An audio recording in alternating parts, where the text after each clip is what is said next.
a mais um podcast da Veáguias. Hoje o papo é abertura ao novo, autoconhecimento e autodesenvolvimento, com a nossa convidada Sayuri, que eu já passo a palavra para ela se apresentar.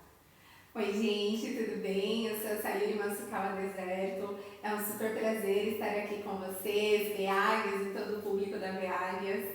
Eu sou professora, formada em letras, né? A minha licenciatura é em português e inglês. Fiz bacharel também em tradução, português e inglês. Depois fiz pós em ensino de língua portuguesa, ensino de língua inglesa. Fiz mestrado em formação de formadores na PUC e também fiz doutorado na PUC com um período sanduíche na Universidade da cidade de Nova York. Bom, eu adorei o convite. Este tema é um tema que tem tudo a ver com as minhas pesquisas, com o que eu acredito.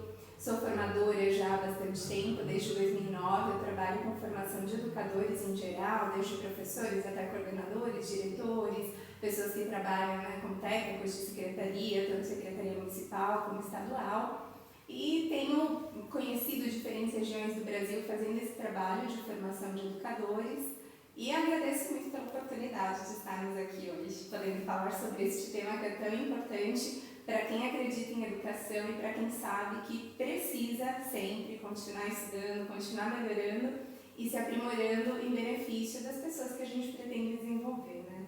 Verdade, Sayuri, obrigada. Com certeza é um momento muito especial para nós. Todo o seu conhecimento hoje aqui, né? Você já participou de uma live, foi muito prazerosa também e gratificante. Então hoje a gente vai falar um pouco sobre essa questão de estar aberto ao novo, né? E aí eu já faço uma pergunta, né? Essa questão do autoconhecimento, esse auto, entre parênteses, autodesenvolvimento, auto entre parênteses, o que isso realmente significa para a gente? Pois é, quando a gente começou a pensar sobre esse nosso bate-papo aqui com vocês, para nós, neste momento, soa como muito importante falar sobre estar aberto ao novo, embora o novo sempre exista. Mas, quando a gente pensa em formação, em educação e nos desafios que a gente vem enfrentando atualmente, quando a gente pensa a questão do conhecimento e autoconhecimento, né, ali entre parênteses, e também o autodesenvolvimento com auto entre parênteses, nós falamos muito sobre a questão de você precisar, de fato, conhecer-se e também desenvolver-se, por isso a questão do auto ali, mas que a gente não consegue fazer isso sozinho, a gente sempre precisa de alguém. Então existe uma relação de dependência entre você conhecer-se, portanto, o autoconhecimento, e o próprio conhecimento, porque você só desenvolve o conhecimento a partir do momento que você se conhece, conhece outras coisas e consegue articular os saberes já existentes com novos saberes, assim como também você se percebe em termos de desenvolvimento de competências, por exemplo, em que momento nós estamos de determinadas competências, e aí nesse autoconhecimento a gente também percebe nossos pontos cegos e consegue avançar para esse desenvolvimento que também não vai se dar sozinho. É um desenvolvimento que acontece por meio de múltiplas mediações na relação social, com o mundo, com as pessoas, mas também a partir de uma intencionalidade nossa de autodesenvolvimento, de fato, né? Então é essa relação do desenvolvimento com o autodesenvolvimento, do conhecimento com o autoconhecimento. Tem está relacionado à questão do externo, também do interno, aquilo que o de fora, né, vem complementar o que está aqui no interno. Tem uma relação?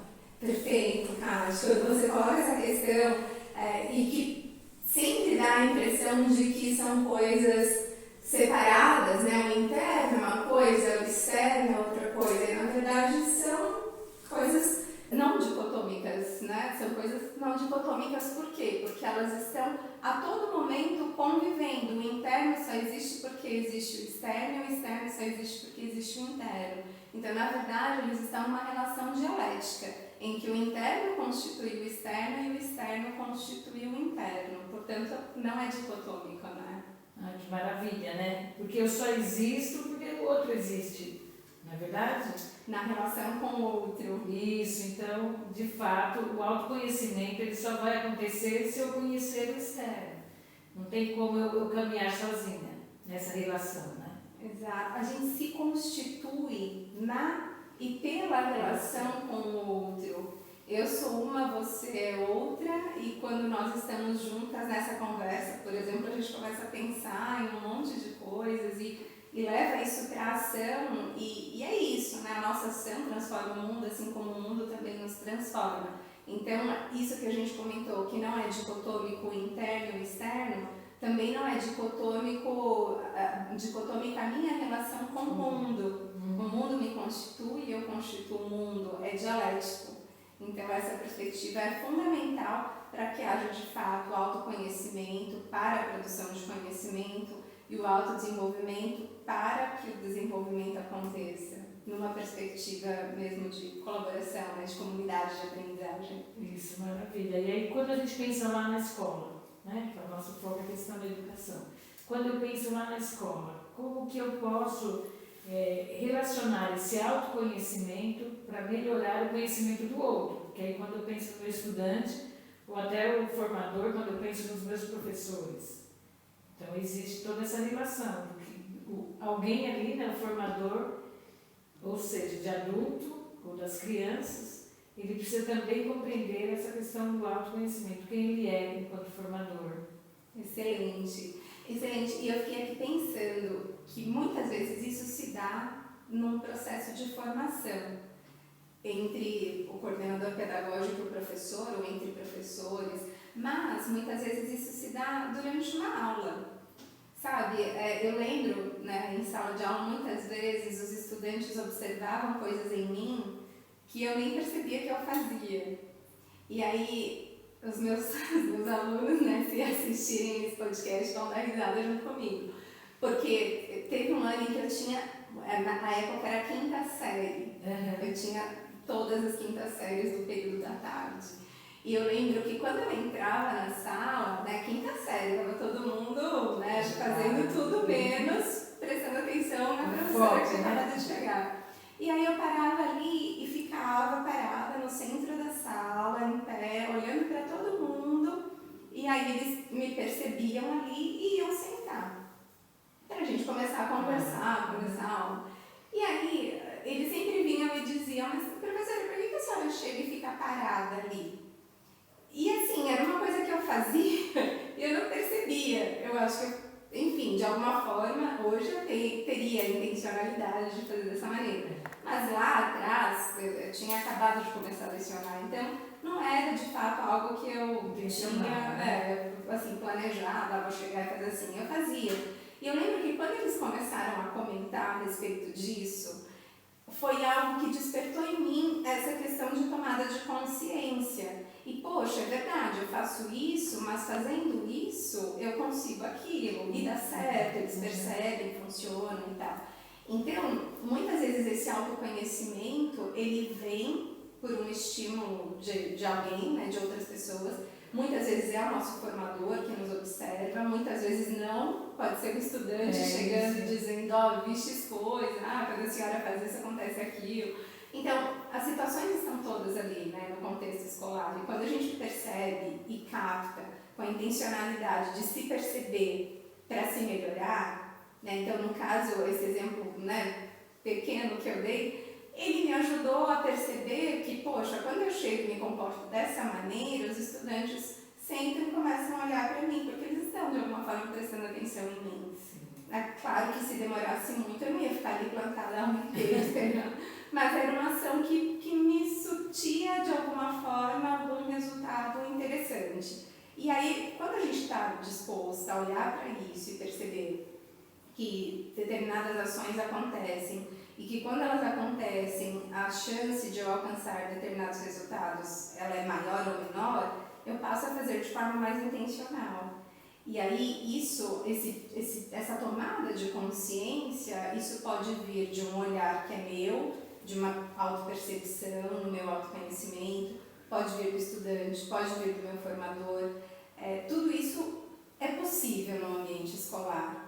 Mas a gente precisa estar muito aberto ao novo, de fato, porque isso que a gente não percebe é novidade para a gente. Mas a gente só vai conseguir captar se houver uma predisposição, se de fato eu estiver afim de pensar sobre mim, sobre a minha prática o tempo todo e quiser aprimorá-la a serviço do meu estudante, que é o mais importante. Não adianta eu querer ser melhor para mim mesma, eu preciso ser melhor para o propósito da educação, para o que eu estou fazendo ali na escola, né? Para alcançar o objetivo, né? Que é desenvolver a aprendizagem do estudante.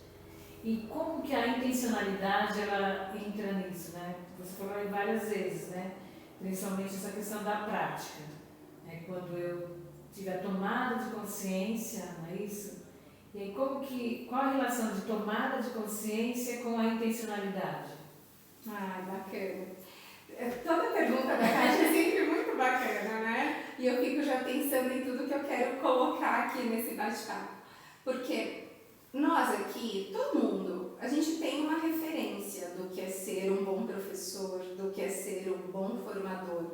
Sim. Só que o próprio bom já é super subjetivo. O que é bom para mim? Será que é o mesmo que é para você, para a Kátia, né? Para a Roberta, para as áreas? Então, existem parâmetros aí, vários, né? E aí a gente tem, por exemplo, com a BNCC e os currículos que foram feitos a partir dela, a gente tem um parâmetro ali do que se espera em termos de aprendizagem dos estudantes. Mas e nós, né, professores, formadores? A gente tem aí acompanhado as discussões que vêm acontecendo sobre a BNC de formação, tanto para a formação inicial como para a formação continuada.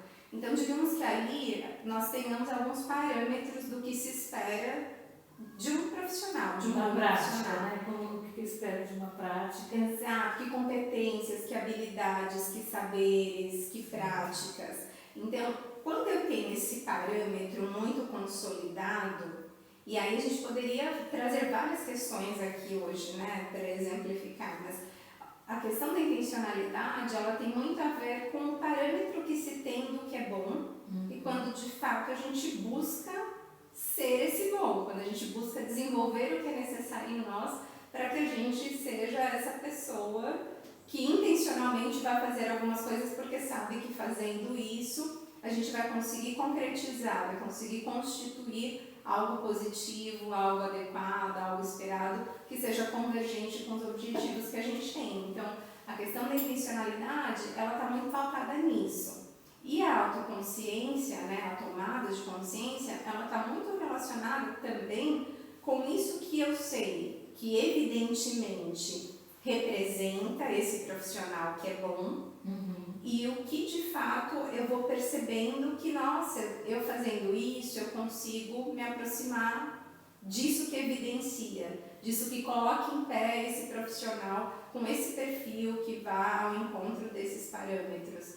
Então, intencionalidade, tomada de consciência, são coisas que fazem muito sentido quando se tem um ponto de partida, quando eu sei quem eu sou, ou quando eu busco pelo menos saber quem eu sou, e eu tenho um ponto de chegada, onde realmente eu espero estar sendo um bom profissional com esses parâmetros todos que estão, seja na BNC de formação, seja numa matriz de competências, seja no que o meu diretor, o meu coordenador ou o próprio colega professor entende que é realmente necessário para que os estudantes aprendam, e aí aquilo faz sentido para mim também.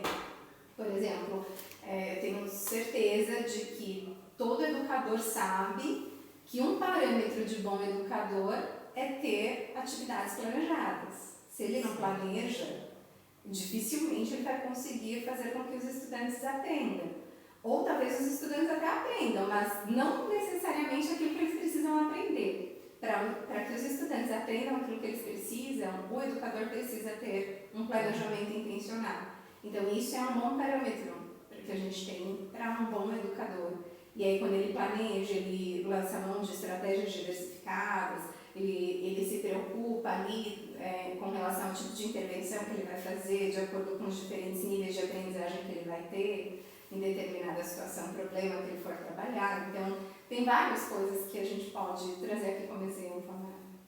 É verdade, essa questão da prática é perfeita, né? Porque assim, eu só vou mudar a minha prática se eu tomo essa consciência e se realmente eu tenho intencionalidade. E aí me lembra um pouco o início da minha formação, e aí principalmente quando eu conheci a Sayuri. Que aí você perguntou o que eu queria. Eu falei assim, e eu tinha uma intenção, lembra?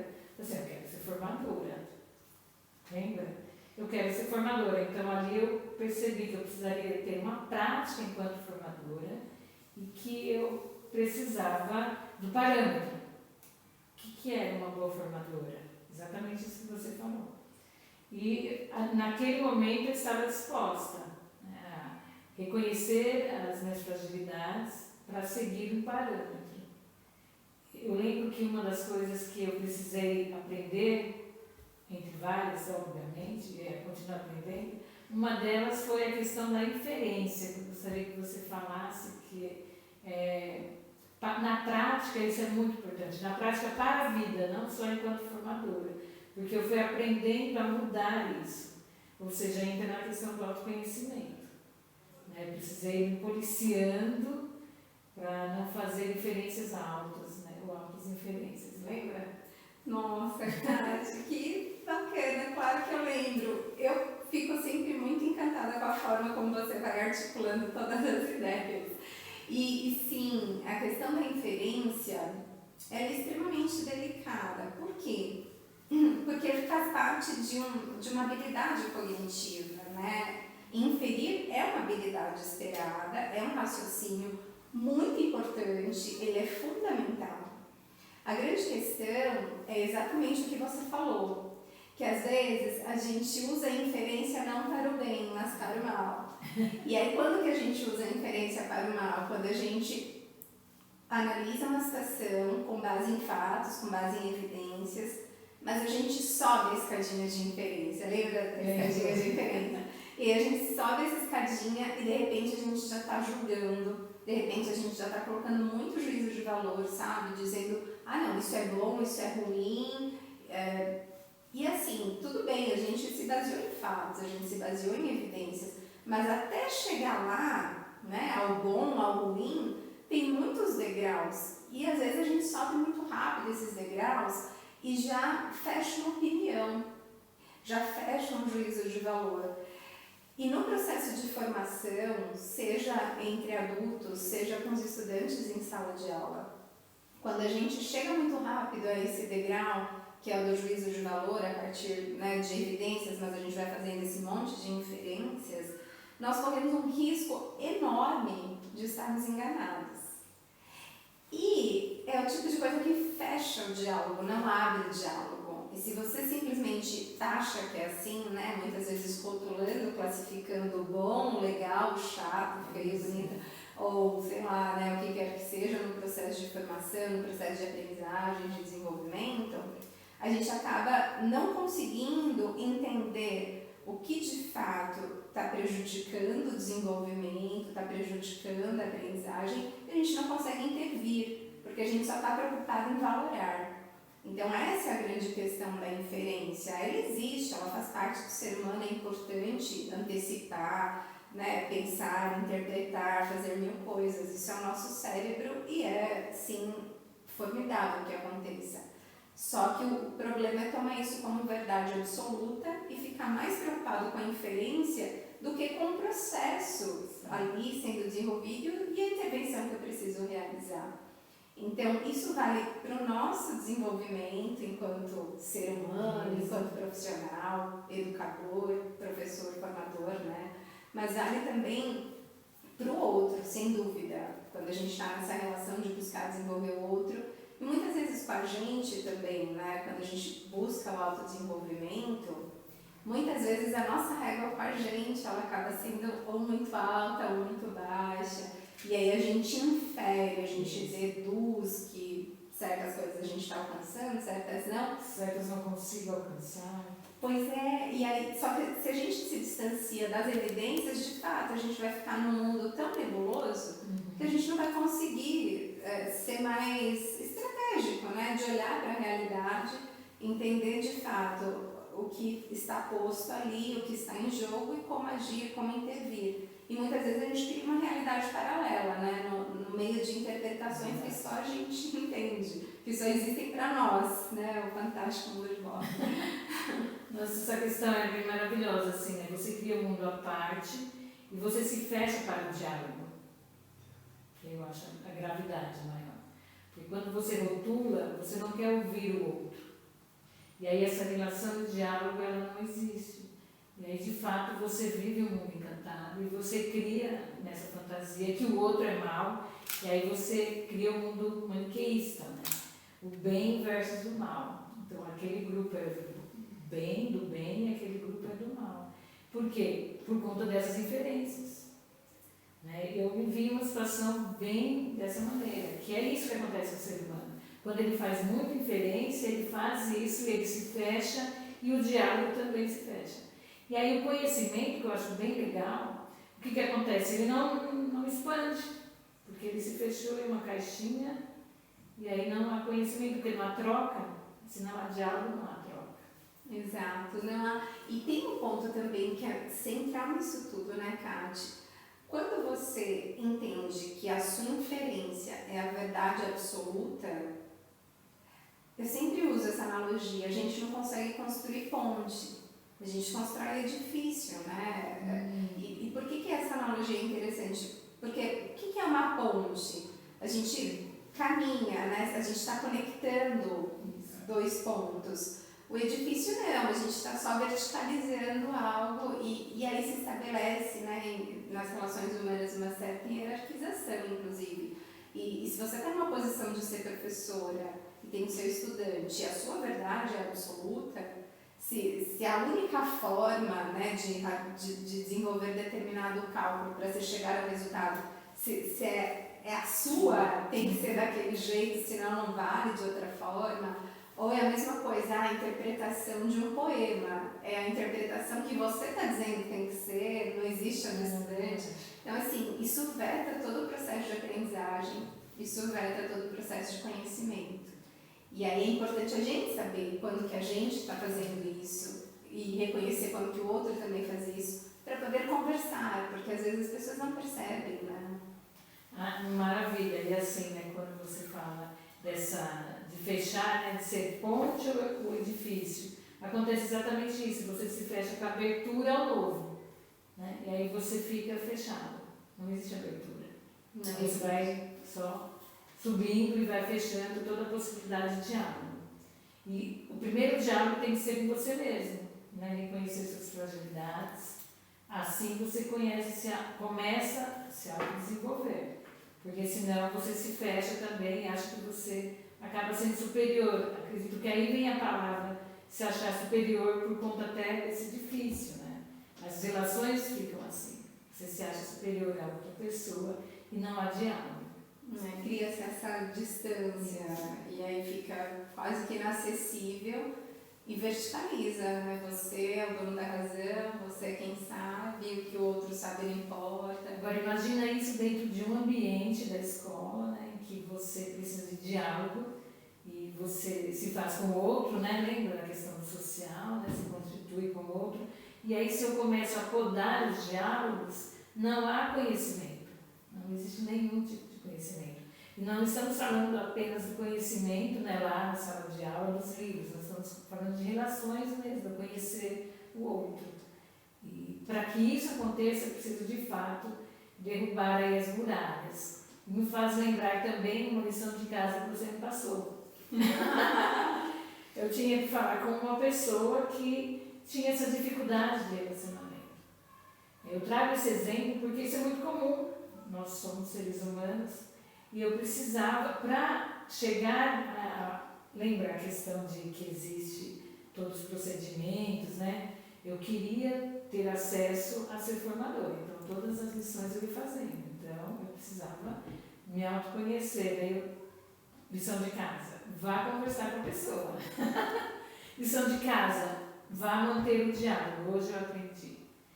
E esse diálogo foi muito importante para mim, porque quebrou primeiro a questão do autoconhecimento, né? A própria vaidade. Não, eu não vou falar, não, eu fui falar. E depois daquele momento, hoje é tranquilo, eu falo mesmo. Não tem importância falar, né? Quando eu fui falar, ela trouxe praticamente essa analogia. Ela disse assim que existia um muro. E muro existe dois lados. Eu nunca vou esquecer. É muito bacana isso. Porque então, assim, eu posso derrubar o muro, mas o seu lado não. Mas está tudo bem você derrubar o seu muro, mas eu estou bem porque eu derrubei o meu. Eu estou aberta ao novo, né? Aberta ao diálogo. Então, assim, foi um crescimento, assim, algo que aconteceu que em menos de 10 minutos, talvez, esse diálogo, mas me fez crescer, assim, anos-luz, sério. Porque você se vê ali, é possível quebrar barreiras. E tudo que a gente vê, né, dificuldade de relacionamento, guerras, né, é a questão da barreira mesmo, do diálogo, da comunicação. Então, foi um aprendizado muito na pele, que é isso que é a questão da prática, né? Eu fui lá praticar o que a minha orientadora mandou, né? A minha formadora, a minha tutora, porque eu tomei a decisão, né? Eu quero me desenvolver assim, eu quero, de fato, aprender a ser formadora. Então, tudo isso, aquela atitude me ensinou todas essas concepções que você trouxe hoje. Nossa, bacana, né? excelente! O mais legal de tudo isso é que foram tomadas de consciência, né, Kátia? Porque, embora a Kátia tenha se expressado dessa forma, né? Porque a minha doutora mandou, ela brinca assim, mas é sempre um processo de diálogo de fato e numa reflexão que você percebe que existem alternativas e você escolhe as melhores, né, possíveis dentro do cenário que você tem. E a escolha da Kátia foi essa: eu vou enfrentar esse desafio e a melhor maneira de enfrentar é poder conversar sobre isso, é colocar sobre a mesa as questões, poder entender, ouvir, escutar ativamente. E aí isso muda, isso ressignifica a relação, ressignifica a sua percepção, o seu entendimento da situação, seja o professor entendendo por que o estudante não está avançando, o que está travando, o que ele pode te dizer sobre isso e como que você pode contribuir para que ele avance em determinada situação. Ou professor com professor, ou coordenador e professor. Esse diálogo é fundamental para a gente entender os entraves, pensar junto, encontrar alternativas. E esse processo ajuda demais, sim, para que a gente se conheça o outro, apoie o outro e busque esse desenvolvimento em nós, no outro, mutuamente. Agora, tem um ponto, né, que é central em todo o processo, seja na sala de aula, na própria escola, na formação entre adultos, pensando esse exemplo que a Kátia traz, né, de todo esse movimento que a gente precisa em prol da educação, que é esse movimento de todos juntos, né, a serviço do desenvolvimento próprio e dos demais.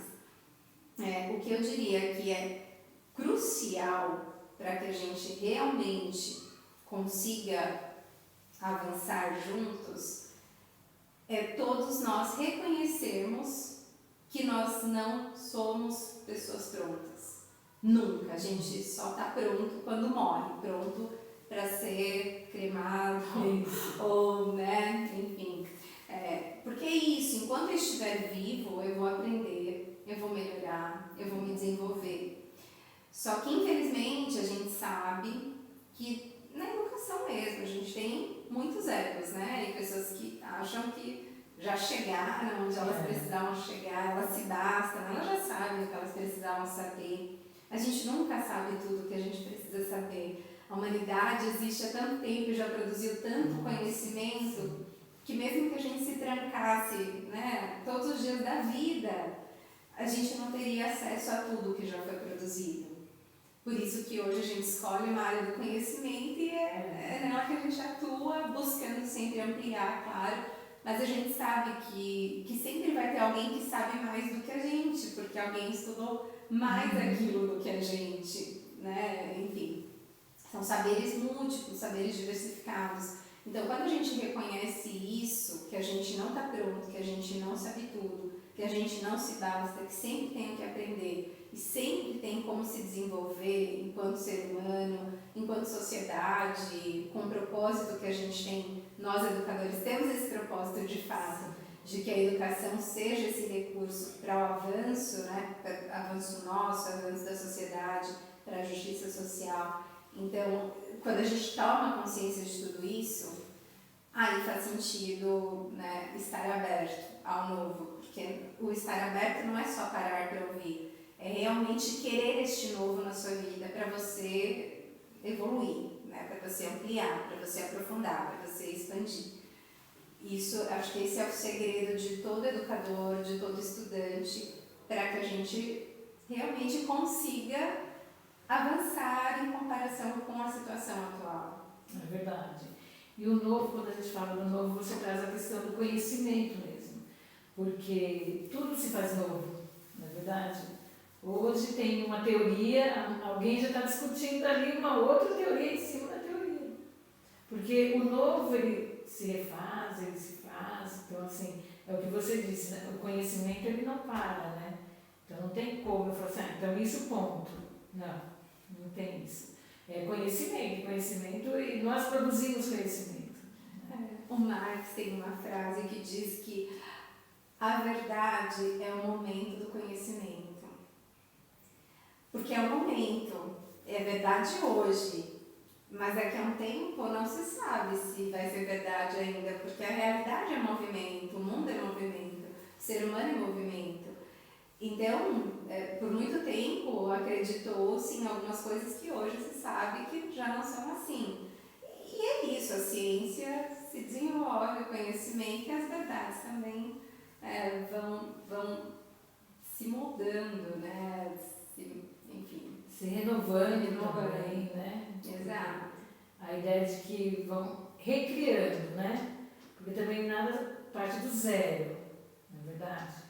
Conhecimento tipo, zerou e puf, não. Ele veio de algum lugar, alguma ideia, né? Algum embrião ali, e daí foi surgindo, e foi crescendo, foi tomando uma proporção que a gente já não segura mesmo. É o próprio Google, né? Eles sabem que segundos ali é gerado conhecimento, informações, assim, E não se sabe mais, né, o que de fato é fidedigno, o que... Né? É o fake justamente porque são as falsas verdades, ou seja, as mentiras, os enganos. E aí por isso que você também tem que saber quem você é. Né? Para quando você ter acesso a qualquer tipo de conhecimento, você buscar essa questão da verdade, né? Quem está dizendo isso? Por que está dizendo isso? A coerência que se tem, qual é a base epistemológica, é científico, não é só um achismo, veio da cabeça de alguém, mas com base em quê? Tem pesquisa envolvida, tem dados, tem evidências, de onde vem, né? Quais são as fontes, tudo isso é fundamental. E também para a gente entender que a verdade ela existe, é o momento do conhecimento, como Marx diz. Ela existe, nós estamos vivendo um período aqui, existe o conhecimento que a gente sabe que já foi produzido e que é convergente com o que a gente acredita, com as nossas concepções.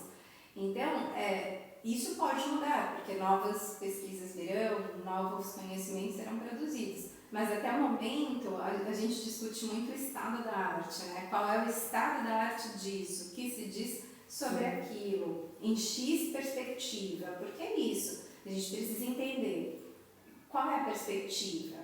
A perspectiva converge com o que eu acredito em termos de aprendizagem, de desenvolvimento, de educação? Converge? Bacana. Então, com base em que isso está sendo colocado? Houve uma análise de dados, né? Uma análise científica, houve uma perspectiva crítica, houve também uma fonte confiável de tudo isso que eu estou vendo. Então, não é um conhecimento qualquer. Para o educador, a gente tem que ter todo um conjunto de critérios para que, de fato, esse conhecimento seja útil para a minha vida, para o meu trabalho, para os meus estudantes. Então, não é de qualquer conhecimento que a gente está falando. E o próprio estudante, quanto mais a gente conseguir desenvolver essa perspectiva crítica no estudante, não é qualquer conhecimento que tem que ser o conhecimento que esperado ali por ele, mas é um conhecimento que de fato agregue, um conhecimento que ele consiga perceber criticamente o valor disso. Eu entendo também que é por isso que muitas vezes até conflito na sala de aula, porque o aluno quer saber por quê.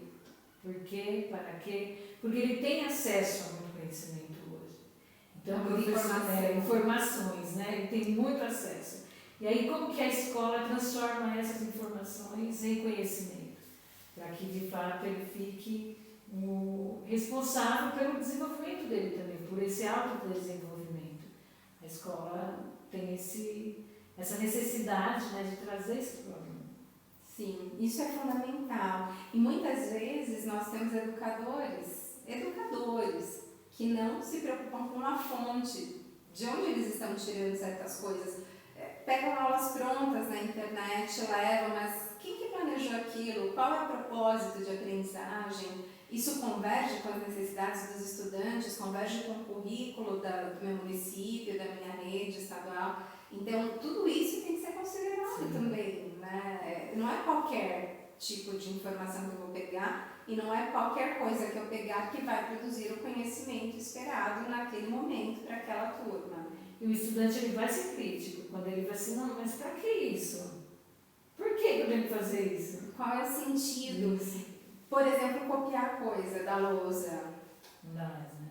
Não dá mais. Não dá mais, mas será que não acontece? Acontece. Eu sei de algumas histórias. Poxa, que as mães vão até reclamar, tal, e realmente.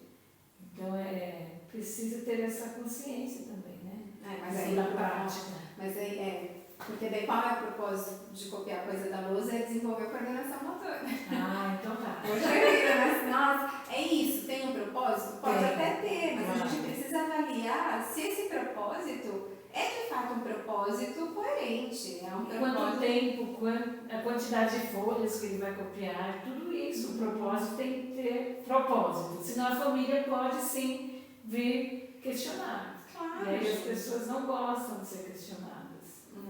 E aí é importante, de novo, você estar aberto, porque por mais que aquilo faça um super sentido para você, às vezes é só para você. E aí a gente precisa parar e pensar, poxa, vai doer, né? Porque às vezes as coisas, elas chegam de uma forma que também não é a melhor. Mas a gente precisa entender que sempre existem os 3/3, né? O eu, o outro e a circunstância. Então eu preciso sempre considerar esses 3/3. E às vezes as coisas não chegam da melhor forma, porque esse outro também ficou indignado com o filho copiando 5 folhas cheias da lousa. E aí chega de um jeito que não é o melhor jeito. Mas ainda assim, ainda que a forma não tenha sido a melhor, eu preciso pensar no conteúdo que está sendo trazido, que é uma indignação que faz sentido. Então eu preciso, por mais que aquilo para mim fizesse sentido, ter solicitado que os estudantes copiassem tudo aquilo, eu preciso refletir quando eu me deparo, quando eu lido com esse tipo de situação conflituosa. E às vezes não é um pai, uma mãe, um responsável vindo reclamar, mas é o próprio estudante. E eu tenho que estar aberta para entender o que ele está pensando sobre isso que eu estou propondo, né? Mostrar para o estudante o significado daquilo, né? O porquê. Isso é importantíssimo. Ele vai criticar. Nós estamos numa sociedade que as crianças elas nascem assim. Eu sempre falava dessa maneira. É maravilhoso o protagonismo, eu super a favor, sempre trabalhei e acredito no protagonismo. Eu falava, nós vamos ter dificuldades de encontrar professores que consigam dar aula para esses protagonistas, porque eles já chegam protagonistas. E aí muitas vezes os alunos eles são podados. E aí volta essa questão da prática, da intencionalidade, de reconhecer, de planejar, então tem todo um leque, né? Tudo muito articulado, porque ser professor é tarefa de profissionais. Não é qualquer um que é professor, não dá para ser. É uma profissão que tem, de fato, todos os seus pilares que a sustentam. E a gente precisa levar isso muito a sério, porque não é qualquer um que vai chegar lá e vai conseguir fazer aquele tanto de estudante numa sala de aula aprender. É extremamente desafiador. E esse é o nosso propósito. Ou seja, se nós optamos por ser educadores, é essa a nossa entrega à sociedade. E precisa, né? Precisa muito que a gente se desenvolva, que a gente conheça muita coisa para fazer isso acontecer. Quando você está falando, veio a palavra exatamente essa. Eu preciso me desenvolver. É todo o tempo. Eu lembro que eu falava que eu preparava a aula 24 horas por dia, porque você assistia uma uma propaganda, nossa, olha que legal, dá para fazer isso. O professor tem isso, né? Você vai a algum lugar, olha que legal isso daí. Então, assim, você vive, né? E não porque isso é trabalhoso, mas é porque sua mente, ela de fato, ela começa a se desenvolver, e aí você vê alguma coisa e já pensa na outra. Essas conexões, né? As intencionalidades. Isso, Você tem a intencionalidade, você vai captando para realizar, para levar na prática. Vai selecionando tudo para trabalhar já de uma forma bem bacana. É isso. Ser professor é isso. A gente vive a profissão, não tem como, porque é o cérebro que não para. E aí, essas articulações que nós fazemos, elas estão sempre a serviço dos nossos propósitos. Isso é o mais interessante. A questão do propósito é importantíssima. Então, por isso que eu não me desconecto. E não é questão de trabalhoso, né? É um trabalhoso. Não, é óbvio que vai para a praia, é óbvio que você também descansa, é óbvio que você relaxa. Mas que você tem esse olhar diferente, uma leitura de mundo diferente. E é uma busca constante. Por isso que o tema de hoje é tão importante. Nós que somos professores, que somos educadores, nós o tempo todo precisamos estar abertos ao novo, porque se nós não estivermos, a gente para no tempo e ali acabou, né? Parou ali, aí não tem mais o que fazer. Se realmente nós não nos abrirmos, eu não imagino como ser professor sem esse movimento de estar em constante atualização, em constante aprimoramento, acompanhando a sociedade, acompanhando as dancinhas do TikTok, que eu já pego, sabe, essas coisas para dialogar, para falar de algum modo, a mesma língua, para que a gente faça a ponte acontecer e não o edifício, sabe? Perfeito. Trazer esse mundo, né, para dentro da escola e levar a escola para esse mundo também, porque, de novo, não existe essa separação, não existe essa dicotomia, é uma relação dialética. A escola, ela faz parte da sociedade, assim como a sociedade faz parte da escola, não tem essa separação, né, esses muros. Eles não podem existir entre o que acontece fora da escola e o que acontece dentro da escola. Exatamente, escola sem muros, né? Sem muros. Porque nós somos assim. Sim, não, a vida é assim. E qual é a função social da escola, né, Kátia? Assim, não é esse mundo à parte, gente, não pode ser. Se a gente quer formar essa turma toda para existir no mundo e ter uma contribuição com este mundo, como que a gente se coloca dessa forma, né, como um mundo à parte? Não dá. Não dá. Então, nosso podcast está terminando, né? Estamos finalizando. E esse tema realmente é maravilhoso, teríamos muitos assuntos, mas hoje nós ficamos aqui com essa necessidade mesmo da abertura ao novo, para que haja o autoconhecimento, né? O autodesenvolvimento. E aí foi muito bem explicado nessa questão do auto. Muito obrigada, Sayuri. Nós da VEAGAS ficamos muito felizes aqui com a sua presença, mais uma vez, agora no podcast, né? Nosso podcast.